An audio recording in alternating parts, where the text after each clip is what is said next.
First things first, congratulations to Spain on winning the World Cup. What an incredible run, incredible team, incredible tournament.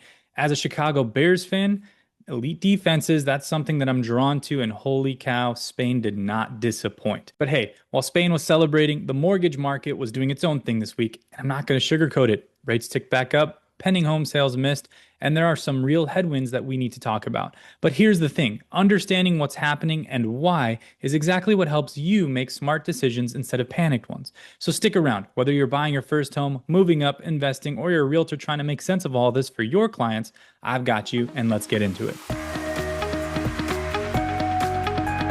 Quick intro if you're new here. I'm Asher Benjamin. I'm a senior loan specialist with Nexa Lending. I'm from Chicago. I bleed Chicago sports, but I'm currently in Arizona. I've been lending for the better part of the decade, and I am a huge sports fan. Cubs, Bears, Bulls, and Blackhawks especially. And if you know anything about being a Chicago fan, you know it's less of a hobby and more of a, spiritual discipline. You learn patience, you learn resilience, you learn how to watch things not go your way and still show up the next day, that next week with hope. Honestly though, it's not bad training for explaining mortgage markets to people either. If this is your first time here, hit that like button and subscribe. Every week I break down on what's happening actually in the market and what it means for your situation. No jargon, no fluff, just the real picture. All right, let's talk about where rates are right now because this is the headline this week and I want to give it to you straight. The 30-year fixed rate climbed to 6.69% as a national average last week, which is the highest we've seen since last August. And to start this week, rates moved up even higher as tensions around Iran pushed oil prices back up to around $80 to $87 a barrel. It's a big jump from the $70 we were seeing just a couple weeks ago when there was some optimism around a potential peace deal. Now, I know some of you have been watching this market and feeling like every time there's a little bit of hope, something comes along and knocks it back. And that's a fair feeling, and I want to acknowledge that. But here's the honest context. We're sitting at about 15 basis points lower than we were a year ago. It's not a dramatic improvement, but it's not nothing either. And economists are still forecasting rates to ease modestly in the second half of this year if the situation with Iran stabilizes and oil comes back down. That's the key variable right now. Oil drives inflation, inflation drives rates. What does this mean for you? First-time buyers, I know it stings. Rates are up, price is still elevated, feels like the window keeps moving.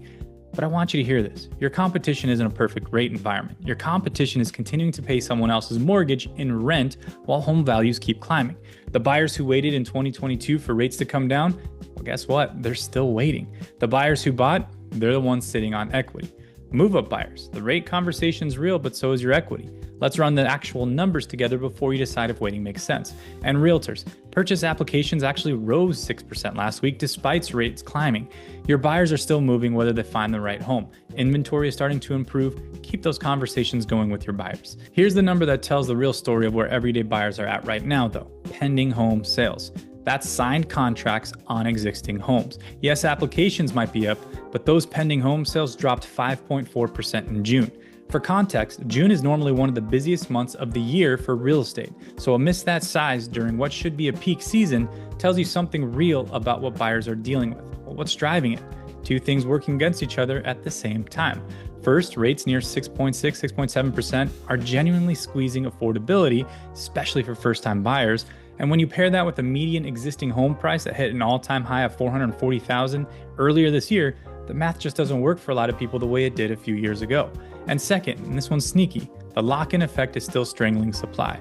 Millions of homeowners locked in rates below 3% and they're not going anywhere. Well, why would they?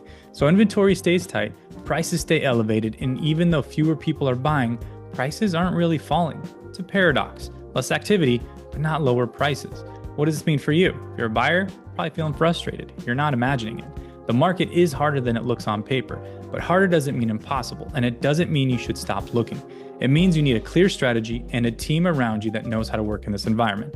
And that's exactly what I help people build. Let me give you the quick version of what's driving all this at the macro level, because it actually matters for understanding where we're headed. Oil is the villain right now. As we mentioned, WTI crude is sitting around $80 to $87 a barrel. That's about a $17 jump up from 2 weeks ago. The situation around Iran and the Strait of Hormuz hasn't resolved. The Houthis are causing disruptions in the Red Sea, and now there are reports of attacks on pipelines in Central Asia.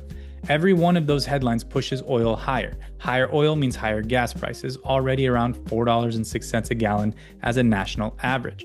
Higher gas feeds into inflation. Inflation keeps the Fed from cutting rates, and that keeps mortgage rates elevated. On top of that, new tariff announcements, 50% tariffs on a wide range of Canadian imports, plus signals of sweeping new tariffs covering the majority of imports in the coming weeks. Markets didn't love that news at all. It's not necessarily adding a new spike in inflation, but it removes the deflationary relief we would have gotten if those tariffs have just, rolled off. Now here's the honest forecast. Things might get a little bit worse before they start to get better. But the underlying outlook for the second half of the year still calls for rates to ease if oil stabilizes and if the geopolitical picture improves. Those are real ifs, but they're not unrealistic ones. I don't want to leave you on a down note because there is a real story here that's worth holding on to. Home prices are still appreciating. Redfin reported that in June, home prices rose 3% year over year. It's the highest level in 10 months. It's not a bubble signal at all. That's a signal that real estate continues to build real wealth for people who own it. And purchase applications, like we mentioned, actually went up 6% last week, even as rates climbed. That tells you buyers are still out there, still motivated, still finding homes that work. More inventory is hitting the market. Sellers are starting to cut prices in some area. There's room to negotiate in ways we haven't seen in years.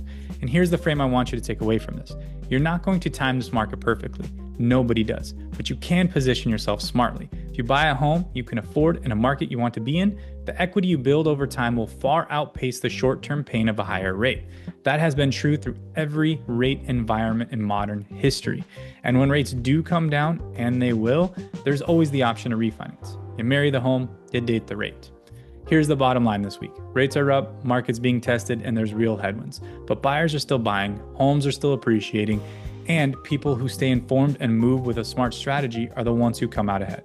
Whether you're a first-time home buyer figuring out if you can make this work, a move-up buyer running the numbers, or an investor watching the market shift, I want to be in your corner. Call me, text me, email me, drop a comment below, or send me a DM. Doesn't matter where in the country you are, I can help you directly or get you connected to exactly the right person. If this video is helpful, please like it and subscribe so you get this update every single week. The market is moving fast right now. You deserve to know what's happening before it affects you, not after.